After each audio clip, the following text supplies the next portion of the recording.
Ever since I first stepped through the door behind me as Prime Minister, I have striven to make the United Kingdom a country that works not just for a privileged few, but for everyone, and to honour the result of the EU referendum. Back in 2016, we gave the British people a choice. Against all predictions, the British people voted to leave the European Union. I feel as certain today as I did 3 years ago that in a democracy, if you give people a choice, you have a duty to implement what they decide. I have done my best to do that. I negotiated the terms of our exit and a new relationship with our closest neighbours that protects jobs, our security and our union.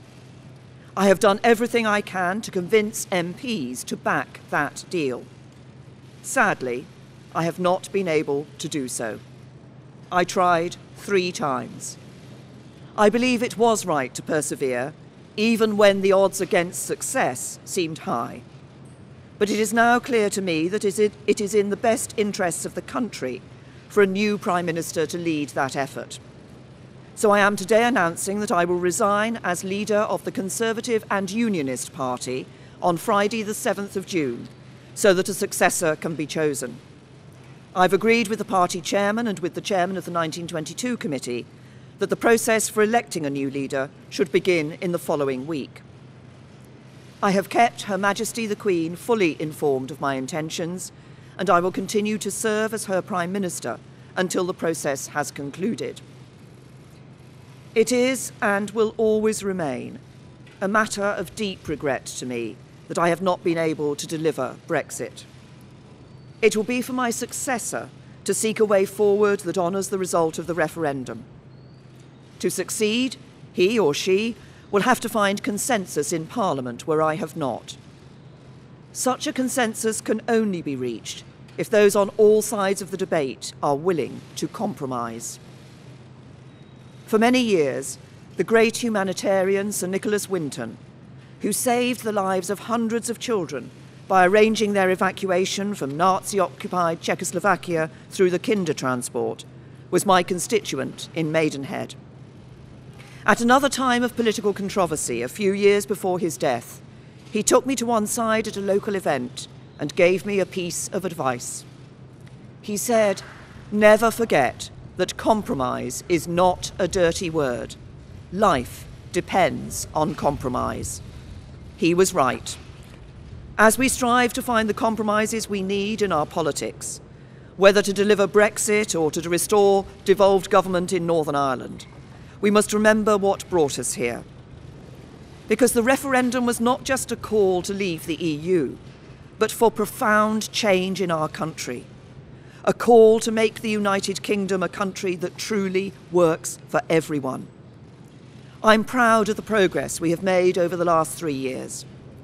We have completed the work that David Cameron and George Osborne started. The deficit is almost eliminated. Our national debt is falling and we are bringing an end to austerity. My focus has been on ensuring that the good jobs of the future will be created in communities across the whole country, not just in London and the South East, through our modern industrial strategy. We have helped more people than ever enjoy the security of a job. We are building more homes and helping first-time buyers onto the housing ladder, so young people can enjoy the opportunities their parents did. And we are protecting the environment, eliminating plastic waste, tackling climate change, and improving air quality. This is what a decent, moderate and patriotic Conservative government on the common ground of British politics can achieve, even as we tackle the biggest peacetime challenge any government has faced. I know that the Conservative Party can renew itself in the years ahead, that we can deliver Brexit and serve the British people with policies inspired by our values. Security, freedom and opportunity. Those values have guided me throughout my career. But the unique privilege of this office is to use this platform to give a voice to the voiceless, to fight the burning injustices that still scar our society.